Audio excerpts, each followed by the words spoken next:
आसमान के बलवान। नमस्कार, मैं हूं आपके साथ विशाल कालरा। शाम के 4 बजने वाले हैं और आप जानते हैं ये वक्त है जी न्यूज के वर्ल्ड एक्सक्लूसिव का।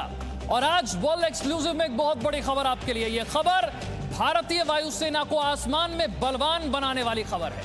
आज सुबह हमने आपको रक्षा मंत्री राजनाथ सिंह के साथ भारतीय वायुसेना कमांडर्स की बैठक की तस्वीरें दिखाई थी और अब आपको भारतीय वायुसेना कमांडर्स के साथ रक्षा मंत्री की बैठक की पूरी कहानी बताने जा रहे हैं। ये बैठक क्यों हो रही है, इस बैठक में चर्चा का विषय क्या है, सब कुछ आपको बताने जा रहे हैं। एलएसी पर भारत और चीन के बीच तनाव को लेकर बड़ी खबर क्या है। रक्षा मंत्री ने भारतीय वायुसेना को तैयार रहने के लिए निर्देश दिए हैं। दिल्ली में वायुसेना कमांडर्स की बैठक में राजनाथ सिंह का यह निर्देश है। एलएसी पर हर हालात के लिए तैयार है वायुसेना, यह राजनाथ सिंह ने कहा है। वायुसेना ने अग्रिम मोर्चे पर बहुत तेजी से विमानों की तैनाती की है और एलएसी पर जिस तरह से आप जानते हैं भारत और चीन के बीच तनाव चल रहा है, उसे लेकर यह बहुत बड़ी खबर है। हर तरह के हालात के लिए तैयार रहने का निर्देश वायुसेना को राजनाथ सिंह की ओर से। ये तस्वीरें जो हमने आपको सुबह से दिखाई और अब ये बता रहे हैं कि इस बैठक का एजेंडा क्या था, इस बैठक में हुआ क्या। राजनाथ सिंह रक्षा मंत्री जो खुद इस मीटिंग का हिस्सा रहे, उन्होंने चीन से तनाव को लेकर क्या कहा।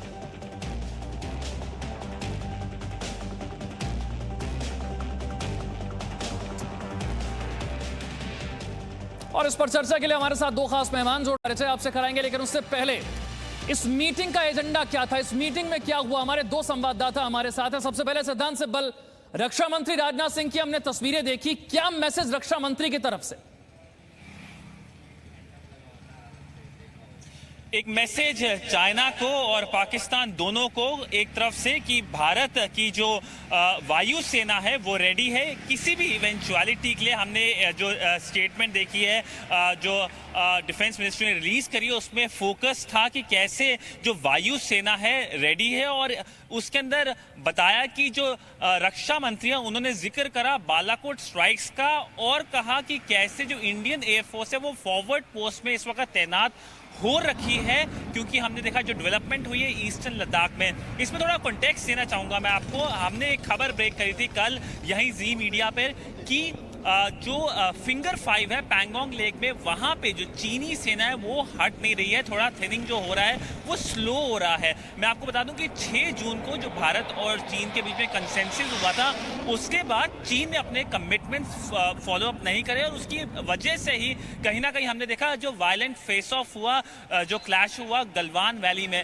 उसकी वजह से कहीं ना कहीं ट्रस्ट ब्रेक हो गया चीन के साथ। और अब जो हरकत हो रही है, फिंगर 5 की बात कर लें तो कहीं ना कहीं एक तरफ से मिसट्रस्ट है चाइनीज को लेके, और उसको लेके ही अगर कुछ इवेंचुअलिटी होती है, कुछ सिचुएशन डिटीरिएट होती है, तो उसी चीज को लेके कहीं ना कहीं राजनाथ सिंह डिफेंस मिनिस्टर ने फोकस करा। और मैं आपको बता दूं कि पिछले हफ्ते राजनाथ सिंह लद्दाख में उन्होंने एक बड़ी अहम बात की थी जब वो ट्रूप से अपना वक्तव्य कर रहे थे। उन्होंने कहा था कि ये जो बातचीत चल रही है, मैं पक्का नहीं आपको बता सकता कि ये सफल होगी या नहीं होगी। तो इस चीज को लेके आप देख सकते हैं कहीं ना कहीं दिल्ली रेडी है। ठीक है, कृष्णमोहन भी हमारे साथ है। कृष्णमोहन, रक्षा मंत्री का यह कहना कि हर तरह की चुनौती से निपटने के लिए वायुसेना तैयार है, चीन को लेकर हम तैयार हैं, इसके मायने क्या है? इसके मायने ये है विशाल कि पिछले 2 महीने से ज्यादा वक्त हो चुका है जब से एलएसी पर तनाव बढ़ा। वायुसेना सक्रिय हुई और वायुसेना ने सबसे पहले बहुत तेज रफ्तार से भारतीय सैनिकों को उनके साजो सामान को वापस पहुंचाया, लेह पहुंचाया, और जहां से उनको एलएसी पर तैनात किया गया। T-90 टैंक्स जैसे भारी इक्विपमेंट को भी ग्लोब मास्टर और IL-76 जैसे एयरक्राफ्ट से पहुंचाया गया। पूरी की पूरी एक रेजिमेंट बहुत कम वक्त में एलएसी पर पहुंचा दी गई। इसके अलावा 72 गाड़ियाँ वहाँ पहुँचाई गई, 3 नई डिवीजनें, एक्स्ट्रा डिवीज़न वहाँ पहुँचाई गई। आज पूर्वी लद्दाख में एक डिवीज़न जहाँ रहती थी वहाँ 4 डिवीज़न है। इक्विपमेंट्स, गोला बारूद की कहीं कोई कमी नहीं है। ये बहुत तेज़ रफ्तार से डिप्लॉयमेंट था। उसके अलावा डेटरेंस के लिए चीनी वायुसेना आगे ना आए, उसके लिए MiG-29 और सुखोई एयरक्राफ्ट लगातार लेह से ऑपरेट करते रहे, जिसने एक डेटरेंस तैयार किया चीन के लिए। भारतीय सेना के जो कॉम्बैट हेलीकॉप्टर्स हैं, जो नया हासिल किया है अमेरिका से अपाचे, वो भी लेह में तैनात हुआ। इसके अलावा जी मीडिया ने ही ये खबर ब्रेक की थी कि भारत में बना हुआ लाइट कॉम्बैट हेलीकॉप्टर रुद्र, उसको भी फॉरवर्ड एयरबेस थॉइस पर तैनात कर दिया गया है। भारतीय वायुसेना की एक बहुत बड़ी तैनाती थी जिसने चीन के ऊपर एक मानसिक दबाव बनाया और उसने कोई भी आगे की हरकत नहीं की। भारतीय वायुसेना की यही काबिलियत थी और आज रक्षा मंत्री ने इसी चीज़ की तारीफ की। लेकिन इस पूरे वक्तव्य में air chief marshal RKS Bhadauria ने जो कहा वो भी बहुत ज़्यादा महत्वपूर्ण है कि भारतीय वायुसेना को हर स्थिति के लिए तैयार रहना होगा। यानी भविष्य में अभी तनाव कम होने के आसार नजर नहीं आ रहे हैं और ऐसे में भारतीय वायुसेना को हर वक्त अपनी किसी भी कार्रवाई के लिए बिल्कुल वायुसेना को हर परिस्थिति से निपटने के लिए तैयार रहना होगा, जैसा कि कृष्ण मोहन बता रहे हैं। और इस पर चर्चा के लिए दो खास मेहमान भी हमारे साथ हैं। एयर कॉमोडोर BS सिवाच, रक्षा विशेषज्ञ हमारे साथ हैं। मेजर जनरल KK सिन्हा हमारे साथ हैं। KK सिन्हा साहब, चीन के साथ तनाव की स्थिति के बीच वायुसेना कमांडर्स कॉन्फ्रेंस की मीटिंग और उसके अंदर रक्षा मंत्री राजनाथ सिंह का यह साफ संदेश, इसका मतलब चुनौती बड़ी है लेकिन तैयारी उससे भी बड़ी है।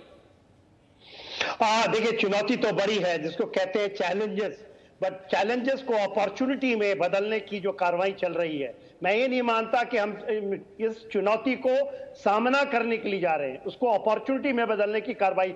आप इसको इस तरह से समझें कि एक बहुत बड़ी अपॉर्चुनिटी आपको मिली है, जो चाइना ने आपको एक्सपोज हो गया है और उसके जद्दोजहद में आप जिस तरह से देख रहे हैं, ये नहीं है जिस तरह से बातें हो रही हैं कि फिंगर 5 और 6 या फिंगर 5 और 6 और पेट्रोलिंग पॉइंट 14-15 की बात नहीं है।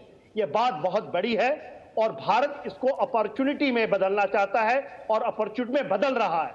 जिस तरह से हम चल रहे हैं, जिस तरह से तैनाती है, देखिए नेवी के MiG-29K इस जगह शिफ्ट हो रहे हैं, ये छोटी बड़ी बात नहीं है। 26 तारीख को रफेल आने वाला है, उसकी तैनाती हो रही है। रुद्र आपके बता रहे थे, जैसे रुद्र हो रहा है, तो ये नहीं कि चाइना ने एक बहुत बड़ा बिल्डअप किया है, एक थ्रेट आपको पोज किया था, जो कि एक प्रॉक्सी से वो करना चाहता था। जब वो चाहता था कि कोलिशन सपोर्ट पाकिस्तान चाइना दिखाए, शायद भारत अपना आंख नीचे कर ले और फिर वो दुनिया को दिखाए कि किस तरह से ईस्टर्न फ्रंट में, साउथ चाइना सी में और ईस्ट चाइना सी में उसकी अपनी बढ़त होगी। तो वो डराना चाहता था। अब तो आंख में आंख मिला करके और आंख नीचे करनी है चाइना की। ठीक है, हमारे साथ एयर कॉमोडोर BS सिवाच भी हमारे साथ जुड़ गए हैं। BS सिवाच साहब, रक्षा मंत्री का यह कहना कि हर तरह की परिस्थिति से निपटने के लिए तैयार रहें, इसका मतलब साफ साफ यह है कि चीन के साथ यह तनाव अभी लंबा खिंचता नजर आ रहा है, यह खत्म होता नजर नहीं आ रहा। देखिए विशाल, चाइना को हम कभी ट्रस्ट नहीं कर सकते। अभी म्यूचुअल कंसेंसस के बावजूद वो जो है फिंगर 4-5 पैगोंग से ले किधर इस एरिया में प्रॉब्लम अभी खड़ी कर रहे हैं और वहाँ से जाने का नाम नहीं ले रहे हैं। वो जो भी फैसला किया गया था कोर कमांडर की मीटिंग में या डिप्लोमेटिक एक्सचेंजेस में, वो उन्होंने मानने से इनकार तो नहीं किया है, लेकिन वो अपने पैर घसीट रहे हैं। इसका मतलब साफ है कि उन पर कभी भरोसा नहीं कर सकते हम। वो सिर्फ टाइम जो है गेन करने के लिए ये सब टैक्टिक्स अप्लाई कर रहे होंगे। इसलिए बहुत आवश्यक है कि भारतीय वायुसेना, भारतीय थल सेना और नौसेना हर तरह से किसी भी चुनौती का सामना करने के लिए पूरी तरह से तैयार हैं। देखिए अभी आप जो है, हमारा चाइनीज ने कभी ऐसा सोचा नहीं होगा कि हमारा इतना स्विफ्ट और स्ट्रॉन्ग रिस्पॉन्स होगा, लेकिन अभी उनको पता चल रहा है कि इंडिया जो है सो नहीं रहा था। एलिफेंट जरूर है बट सोता हुआ एलिफेंट नहीं है, बहुत ही एजाइल एलिफेंट है। एकदम से जो है एयरफोर्स जो है मोबिलाइज होगी, आर्मी मोबिलाइज होगी, हर तरह की नेवी ने तैयारियां कर ली, तो इससे पूरी तरह से जो है हम उनका सामना करने के लिए बिल्कुल तैयार हो गए हैं। आपको मालूम है कि हमने जो है लद्दाख एरिया में MiG-29, Su-30, मिराजेज, अपैची, इन सब को जो है वहाँ डिप्लॉय कर लिया है। इनसे सर्विलेंस की जा रही है, इनसे इनकी टैक्टिक्स जो है बैटल एट हाई ऑल्टीट्यूड उसकी प्रैक्टिस की जा रही है।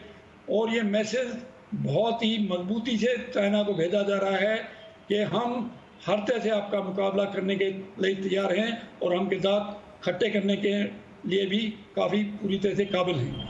ठीक है, ठीक है सर, मैं आपके पास आ रहा हूँ। ठीक है सिन्हा साहब, जब हम कह रहे हैं कि वायुसेना तैयार रहे, तो वायुसेना की तैयारी और उसकी ताकत बढ़ती कैसे? जो तस्वीरें हम दिखा रहे हैं ये वही तो ताकत बढ़ाने वाली तस्वीरें हैं, चाहे MiG-29 हो, चाहे अपाचे हो, या फिर आने वाला रफाल हो।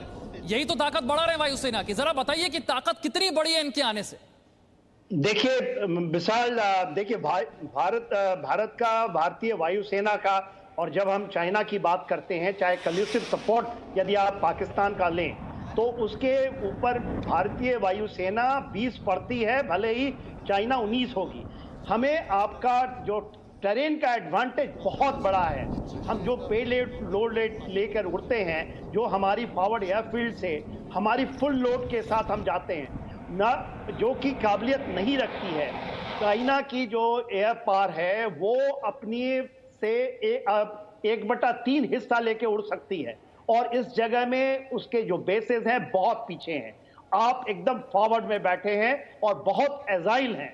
हमारी पूरी की पूरी जो बेड़ा है, जैसे आप बता रहे हैं, चाहे मिग सीरीज को ले लीजिए, मिराजेस को ले लीजिए, सुकोइस को ले लीजिए, रफाल आने वाला है, जो इसकी कॉम्बिनेशन है, तो जे सीरीज की जितनी भी उनकी एयरक्राफ्ट हैं 10 से 12, ये उनकी कहीं भी क्षमता का, गुणवत्ता का इसका टेस्ट नहीं हुआ है।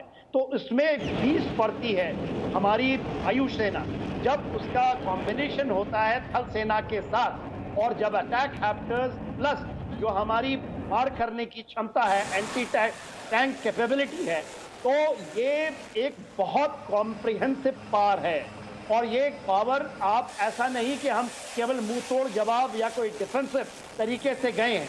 आप देखिए, जब रक्षा मंत्री गए थे, हमारे प्रधानमंत्री जाने के बाद, तो उन्होंने उसके पहले एक एक्सरसाइज दिखाई गई थी जिसमें स्पेशल फोर्सेस ने हमारे T-90 टैंक के साथ एक मिलाप किया था।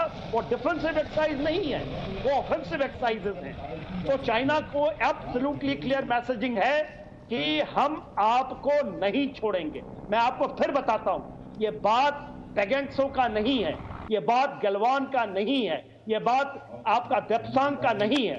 चाइना एक बहुत बड़ी फोर्स के साथ, उसके 2 डिवीजन, एक मैकेनाइज्ड डिवीजन है, एक मोटराइज्ड डिवीजन है, प्लस उसने अपने रिजर्व्स को लगाए। तो वो एक मैसेजिंग बाय प्रॉक्सी करना चाहता था। वो चाहता था कि किसी तरह भी भारत को आप नीचा दिखाएं और आप निकल जाएं, जिससे कि ईस्टर्न फ्लैंक में, देखिए उसके 2 फ्लैंक है, वेस्टर्न फ्लैंक में वो भारत के साथ ये करके अपने ईस्टर्न फ्लैंक जो उसका वल्नरेबल है उसके साथ वो चाहता था कि हम ये करें और हम प्रॉक्सी से कर लेंगे। मगर जिस तरह से भारत के फोर्सेस ने, चाहे वो आर्मी हो, नेवी हो या एयरफोर्स हो, मिल करके, और ट्राई सर्विस खास करके आपने जो देखा, जो USS निमित्स के साथ जो हमारा अंडमान निकोबार के अंदर में एक्सरसाइज चल रही है, अभी क्वाड की एक्सरसाइज चलेगी, वो आपका इतनी बड़ी ये शो ऑफ फोर्स नहीं है, ये थ्रेट इन बीइंग है। बिल्कुल, ये बहुत बड़ा संदेश है चीन के लिए, सख्त संदेश है। और तभी सिद्धांत, जब मीटिंग वायुसेना की हो रही हो, राजनाथ सिंह वहां पर हो, तो सबके जहन में आता है रफाल आने वाला है। रफाल की तैनाती को लेकर भी चर्चा होगी क्या इसी मीटिंग में? जी, ये तो एक बड़ा फोकस है ही। अगर हम वायुसेना की बात कर लें या डिफेंस मिनिस्ट्री की बात कर लें या पूरे सिक्योरिटी एस्टैब्लिशमेंट की बात कर लें, कहीं ना कहीं तो बूस्ट करेगा ही। पर मैं आपको बता दूं, जो फाइनल इलेक्शन है वो अगस्त में होगा। और इसके अलावा ऐसा नहीं है भारत से, फ्रांस से ही रफाल ला रहा है। मैं आपको बता सकता हूं कि भारत और जो देश हैं, जैसे अगर आप US की बात कर लीजिए या रशिया की बात कर लीजिए, तो कहीं ना कहीं इन सब देशों से ही हम बहुत सारा, जो अगर डिफेंस इक्विपमेंट की बात कर लें, वो एक तरफ से टॉप प्रायोरिटी है। इसके अलावा एक आत्मनिर्भर भारत यानी मेक इन इंडिया जो मुहिम है, उसके अंदर फोकस ये है कि जो भी हम अपना डिफेंस प्रोडक्शन है वो ज्यादा से ज्यादा भारत में करें, ताकि हमारा जो इंटरनेशनल लिंकेजेस है वो कहीं ना कहीं कम हो। क्योंकि मैं आपको बता दूं, जैसे रशिया एक बड़ा डिफेंस पार्टनर है भारत का, पर रशिया भारत को ही नहीं, दुनिया भर में, जैसे S-400 की बात कर ले, रशिया S-400 भारत को दे रहा है, रशिया S-400 चीन को दे चुका है, टर्की से बात चल रही है। तो कहीं ना कहीं अगर आप देखें तो ये एक लॉन्ग टर्म में प्रॉब्लम हो सकती है। तो इसके, इन सब चीजों को लेकर भी चर्चा होगी, होती रहेगी। और ये जो 3 दिन हम देख रहे हैं, इसमें तो ये टॉप प्रायोरिटी होगा ही। बिल्कुल, कृष्णमोहन भी हमारे साथ है। कृष्णमोहन, एक तरफ MiG-29 और अपाचे की तैनाती पहले से, और अब तो रफाल पर चर्चा हो रही है। इससे साफ संदेश चीन के लिए नहीं हो सकता? विशाल, चीनी वायुसेना के पास रफाल के मुकाबले का कोई एयरक्राफ्ट नहीं है। चीनी वायुसेना के पास जे सीरीज़ के एयरक्राफ्ट्स हैं, जो कि मुख्य रूप से जो रूसी एयरक्राफ्ट हैं उनकी रिवर्स इंजीनियरिंग से तैयार किए गए हैं। चाइनीज़ वायुसेना के पास Su-30 एयरक्राफ्ट भी हैं, लेकिन वो भारतीय वायुसेना के पास जो सुखोई 30 हैं उससे काफ़ी इन्फीरियर क्वालिटी के हैं। इकलौता उनके पास जो एयरक्राफ्ट है वो सुखोई 35 है, जो कि भारतीय वायुसेना के सुखोई 30 के बराबर ठहरता है। लेकिन अगर रफाल भारतीय वायुसेना की तरफ से ऑपरेशन करना शुरू करता है तो उसका जवाब चीनी वायुसेना के पास नहीं होगा। उसकी एक वजह तो मशीन है, क्योंकि रफाल दुनिया के सबसे अच्छे एयरक्राफ्ट में गिना जाता है। उसमें मेटियोर मिसाइल है, air to air 160 kilometre fire करती है। स्कैल्प मिसाइल है जो एयर से ग्राउंड पर अटैक करती है और उसकी भी रेंज बहुत ज़्यादा है। उसके अलावा चीन के जितने भी एयर बेसेस हैं जो लद्दाख के आसपास हैं, चाहे वो होतान हो, चाहे वो काशगर हो, चाहे वो न्यागरी गुरगुंसा हो, वो सब एक ख़ास हाइट पर बने हुए हैं। उस हाइट से एयरक्राफ्ट जब टेक ऑफ करता है तो उसको अपना वज़न कम करना पड़ता है। ऐसी स्थिति में वो फ्यूल और हथियार दोनों ही कम करता है, तो उसकी रेंज और उसकी मारक क्षमता दोनों पर ही असर पड़ता है। इसके विपरीत भारतीय वायुसेना के जो भी एयर बेसेस हैं, चाहे वो आदमपुर हो, चाहे वो अंबाला हो, चाहे वो चंडीगढ़ हो, वो नीचाई पर हैं, जहां से अच्छे एयरक्राफ्ट जो भी हैं जिनकी रेंज बहुत है वो फुल लोड लेकर एयरक्राफ्ट टेक ऑफ कर सकता है और पूर्वी लद्दाख में जाकर ऑपरेट करके आ सकता है। MiG-29 की हम लगातार बात कर रहे हैं, हम लगातार उसके विजुअल्स भी देखते हैं कि वो लेह में हैं। आदमपुर में MiG-29 का बेस है, 3 स्क्वाड्रन है वहाँ पर MiG-29 के, लेकिन उनका फॉरवर्ड ऑपरेटिंग बेस लेह है। यानी उस इलाके में हर साल वो सर्दी हो या गर्मी आकर प्रैक्टिस करते हैं। वो पूरा इलाका उनका बहुत अच्छे से देखा भाला है। सुखोई 30 का ऑपरेटिंग बेस लेह है, फॉरवर्ड ऑपरेटिंग लेह, जहाँ पे सुखोई के पायलट्स और सुखोई का ग्राउंड स्टाफ लगातार काम करने की प्रैक्टिस करता रहता है। अगर रफाल अंबाला में भी तैनात होता है तो अंबाला से रफाल को जाकर ईस्टर्न लद्दाख में या तिब्बत में ऑपरेट करना बहुत आसान होगा, क्योंकि उसकी रेंज बहुत अच्छी होगी और अंबाला से अगर वो टेक ऑफ करेगा तो उसके पास ऐसा कोई अड़चन नहीं होगी कि वो फुल लोड के साथ टेक ऑफ ना कर सके। तो रफाल जैसा एयरक्राफ्ट अगर भारतीय वायुसेना में जब शामिल होगा, जिस पर वायुसेना ने कहा है कि उसको फौरन आते ही ऑपरेशनल करने पर जोर दिया जाएगा, तो अगर वो ऑपरेट करना शुरू करता है तो चीनी वायुसेना के पास उसका कोई जवाब नहीं होगा। विशाल। ठीक है BS सिवाज साहब, बदलते हुए वक्त में चुनौती जितनी बड़ी होती जाती है, वायुसेना की भूमिका भी उतनी ही बड़ी होती जा रही है। राजनाथ सिंह ने तो तारीफ की कि कितनी जल्दी वायुसेना पहुंची लद्दाख के इलाके में, अपना बेस कैसे सेटअप किया। देखिए, वायुसेना के पास मोबिलिटी बहुत अच्छी है। जैसे आपने भी कहा, जैसे ही वहाँ पर जो है LAC पर प्रॉब्लम शुरू हुई थी तो उसी टाइम जो है सारा लॉजिस्टिक जितने भी आपने जैसे टैंक रेजिमेंट वगैरह भेजी गई और जो है हमारे फौजी भाइयों को भेजा गया वहाँ पर और साजो सामान को भेजा गया, तो बहुत स्विफ्टली। तो एयरफोर्स की जो मोबिलिटी जो है बहुत ही तगड़ी है और बहुत तेज़ी से जो है वो एक्शन ले सकते हैं। वो एक थिएटर से दूसरे थिएटर में बहुत जल्दी पहुंच सकते हैं और लड़ाई के लिए तैयार हो सकते हैं। तो जो फ्लेक्सिबिलिटी है वो कमाल की है और इस फ्लेक्सिबिलिटी को जो है पूरी तरह से एक्सप्लॉइट किया जा रहा है अपने साजो सामान को सही जगह पर पहुंचाने के लिए और दुश्मन को जो है पूरी तरह से ये मैसेज भेजने के लिए कि आप जो है किसी भी तरह से हमारे ऊपर कोई आक्रमण करने की नहीं सोचें, नहीं तो इसका अंजाम बहुत बुरा होगा। और मिलिट्री का आप देखिए, मिलिट्री का जो खास मकसद होता है वो सिर्फ लड़ाई करना नहीं होता, वो एक डेटरेंस है कि अगर आप ऐसा करते हैं तो हमारे पास इतनी ताकत है कि आपको जो है हम बिल्कुल नष्ट करने में कामयाब हो जाएंगे।